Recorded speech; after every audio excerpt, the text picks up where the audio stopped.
Ladies and gentlemen, women in technology in Nigeria, good morning, good afternoon, good evening, depending on from where you are listening to me.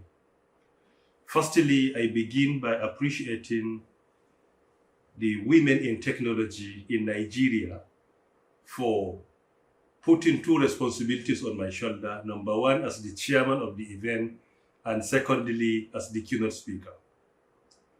Furthermore, permit me to also acknowledge and appreciate my sister, the Secretary General-elect of International Telecommunication Union, Doreen, for accepting to serve as the special guest of honor.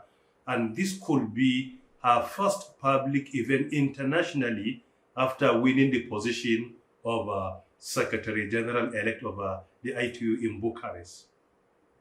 Furthermore, the theme and the event organized by Women in Technology in Nigeria is highly commendable. Particularly, it is in line with the resolution of the United Nations General Assembly of 18 December 2007 under Resolution 62/132, where UNGA agreed on the need for International Day to be celebrated for women in rural communities. Women in rural communities are being neglected all over the world, particularly in African countries and most probably Asia.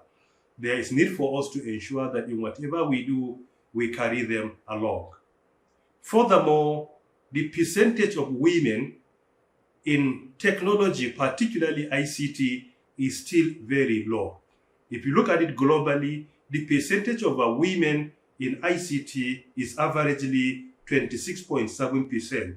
By implication, they occupy only 1/4 of the opportunities we have, where the men counterpart occupy around 74% or thereabout.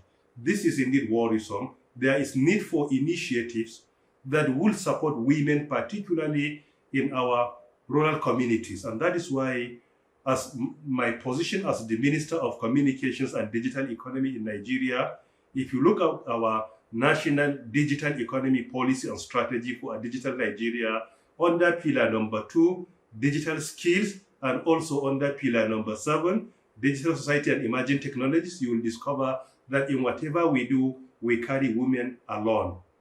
Under the ministry, we have a woman that is respected and also occupying the position of a Chief Executive Officer.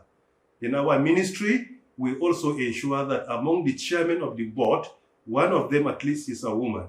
Furthermore, in all the membership of the boards, you will discover that we try to ensure that women are accommodated.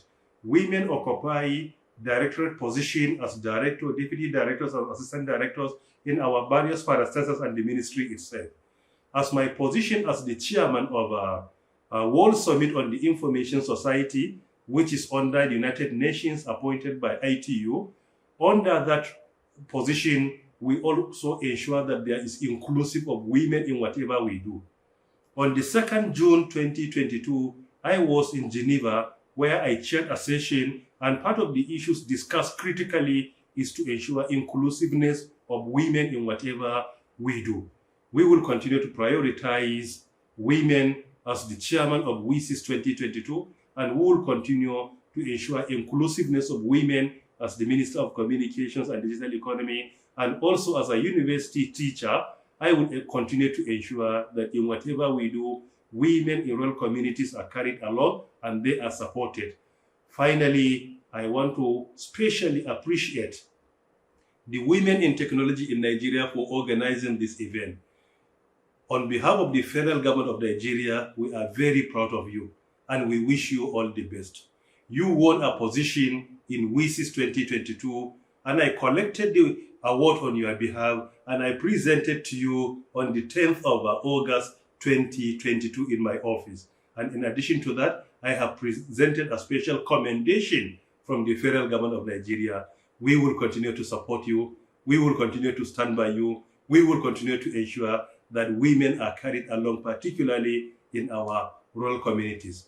To the Secretary-elect of ITU, my sister Doreen, thank you for honoring us and appearing in this event And this is highly commendable. Particularly, this could be your first event internationally. Thank you very much for listening. I do hope that after the deliberation, you will reach out to us with some recommendations for government implementation. Thank you very much.